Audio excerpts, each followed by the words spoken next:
Hello the students, welcome back to organise knowledge channel. और आज की जो वीडियो है उसमें हम डिस्कस करेंगे वर्कशीट नंबर 15 आकलन कार्यपत्रक है, कक्षा 10th की, विषय हिंदी है। और ये वर्कशीट आपके लिए 27 जनवरी 2022 के लिए शेड्यूल की गई है। आज की जो वर्कशीट है स्टूडेंट्स, उसमें आपको 20 मार्क्स के क्वेश्चंस दिए गए हैं। वर्कशीट शुरू करने से पहले प्लीज़ चैनल को सब्सक्राइब कर लीजिए, बेल आइकन को प्रेस कर लो ताकि आपको आने वाली वीडियोस की नोटिफिकेशन वो समय से मिल जाए। देखिए क्या दिया गया है। इस कार्यपत्रक में गद्य खंड, काव्य खंड और रचनात्मक लेखन खंड से प्रश्न दिए गए हैं। प्रश्न 1 से 5 तक 2 अंकों के, 6 और 7 दोनों 5 अंकों का है। सभी प्रश्नों के उत्तर आपको लिखने हैं। निम्नलिखित गद्यांश को पढ़कर नीचे पूछे गए प्रश्नों के सही उत्तर लिखिए। प्यारे बच्चों, संस्मरण साहित्य की एक महत्वपूर्ण विधा है। संस्मरण के माध्यम से लेखक अपनी यादों के झरोखों से कुछ महत्वपूर्ण स्मृतियों को शब्दों के माध्यम से अभिव्यक्त करते हैं। यानी जो स्मृतियां हैं, यादें हैं, उनको जो है संस्मरण के माध्यम से क्या किया जाता है, एक तरह से अभिव्यक्त किया जाता है। संस्मरण रचना के क्रम में लेखक अपने उन खट्टे मीठे अनुभव को व्यक्तिगत स्तर पर अभिव्यक्त करते हैं जिनसे वे प्रभावित होते हैं। यानी अपने जीवन की जो खट्टी मीठी यादें हैं उनको शब्दों में पिरोना संस्मरण कहलाता है। मानवीय करुणा की दिव्य चमक नामक पाठ सर्वेश्वर दयाल सक्सेना द्वारा रचित एक संस्मरणात्मक पाठ है, जिसमें सर्वेश्वर दयाल सक्सेना जी ने फादर कामिल बुल्के के प्रभावशाली व्यक्तित्व, उनका सहज और सरल स्वभाव तथा भारत और हिंदी भाषा के प्रति उनके लगाव और योगदान को याद करते हुए उन्हें श्रद्धांजलि अर्पित की है। ठीक है।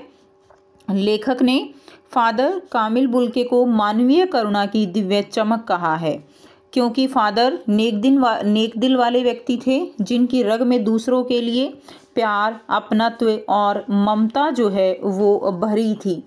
इसी कारण उन्होंने उनको मानवीय जो करुणा है उसकी दिव्य चमक कहा है। वह लोभ, क्रोध, कटुभाषिता से कोसों दूर थे।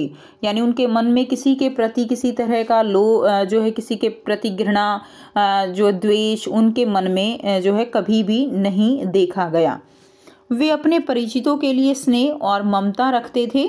वे दूसरों के दुख में सदैव शामिल होते थे और अपने सांत्वना भरे शब्दों से उसका दुख हर लेते थे। ठीक है।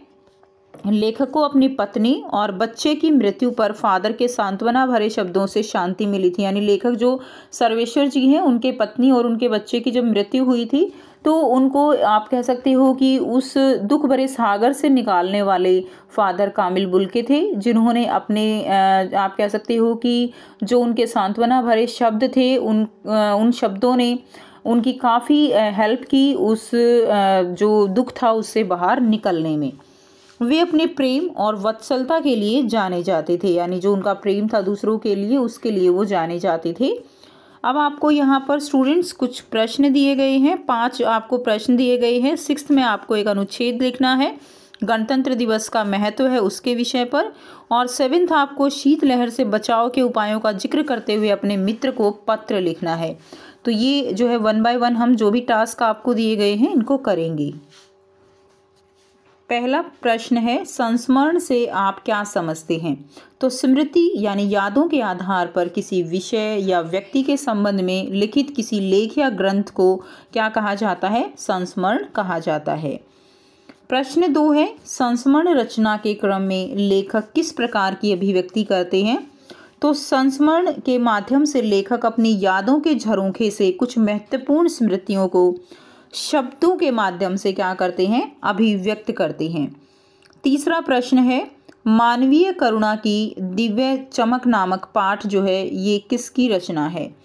तो ये जो पाठ है मानवीय करुणा की दिव्य चमक, इसमें सर्वेश्वर दयाल सक्सेना जी ने फादर कामिल बुल्के के व्यक्तित्व, उनका हिंदी भाषा से प्रेम, ये सब जो है उन्होंने इसमें जो है एक्सप्लेन किया है, वर्णित किया है।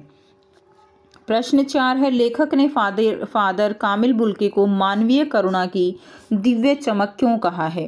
तो फादर बुल्के के मन में अपने प्रियजनों के लिए असीम ममता और अपनत्व था, इसलिए लेखक ने फादर बुल्के को मानवीय करुणा की दिव्य चमक जो है वो कहा है। ठीक है। उनके मन में किसी के प्रति घृणा, किसी के प्रति द्वेष की भावना नहीं थी। नेक्स्ट देखिए, प्रश्न 5 है, अट नहीं रही कविता के आधार पर फागुन माह की सुंदरता का वर्णन कीजिए। तो फागुन का सौंदर्य अन्य ऋतुओं और महीनों से बढ़कर होता है।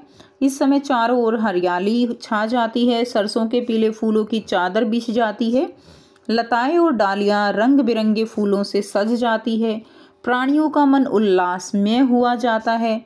ऐसा लगता है कि इस महीने में प्राकृतिक सौंदर्य छलक उठा है।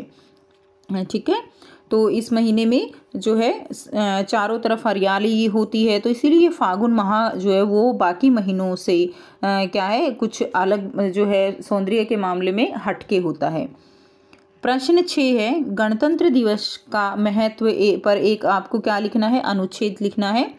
ठीक है, तो मेन जो पॉइंट्स हैं वो यहाँ पर इंक्लूड किए गए हैं। आप चाहो तो इसमें और भी इंक्लूड कर सकते हो। 26 जनवरी को गणतंत्र दिवस के रूप में पूरे देश में काफ़ी जोश और सम्मान के साथ मनाया जाता है। इस दिन भारत में गणतंत्र और संविधान लागू हुआ था। भारतीय संसद में भारत के संविधान के लागू होते ही हमारा देश पूरी तरह से लोकतांत्रिक गणराज्य बन गया। हम सभी इसे राष्ट्रीय पर्व के रूप में मनाते हैं।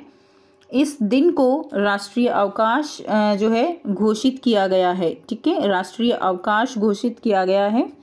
इस दिन भारतीय सेनाओं थल, जल और नभ द्वारा भव्य परेड जो है किया जाता है और सभी सेनाओं द्वारा राष्ट्रपति को सलामी दी जाती है। देश के विभिन्न राज्य भी खास झांकियों के माध्यम से अपनी संस्कृति, परंपरा और प्रगति को प्रदर्शित करते हैं। ठीक है, तो इस तरह से आपको इसमें जो है लिख देना है। नेक्स्ट देखिए, प्रश्न 7 है, शीतलहर से बचाव के उपायों का जिक्र करते हुए अपने मित्र को आपको पत्र लिखना है। सो देखिए, परीक्षा भवन अ ब स क ख ग भी लिख सकते हो। दिनांक है 27/1/2022। प्रिय मित्र स्नेहा, सप्रेम नमस्कार। प्रिय मित्र, मैं कुशल मंगल हूँ और आशा करती हूँ कि तुम भी ठीक हो। जैसा कि तुम जानती हो, शीतलहर का प्रकोप जारी है और अगले कई दिनों तक यह प्रकोप जारी रहेगा। इस पत्र के माध्यम से मैं तुम्हारे साथ शीतलहर से बचाव के कुछ उपाय साझा करना चाहती हूँ। शीतलहर से बचने के लिए अपनी त्वचा को अच्छे से मॉइस्चराइज करना ज़रूरी है। सिर को ढककर रखना और पैरों में गर्म मोजे ज़रूर डाले रहना।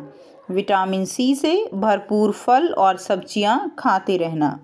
पत्र लिखकर अपने विचार ज़रूर बताना। अंकल और आंटी को मेरा प्रणाम कहना। तुम्हारी प्रिय मित्र गरिमा। इसमें और भी अपने विचार आप जो है बच्चों लिख सकते हो।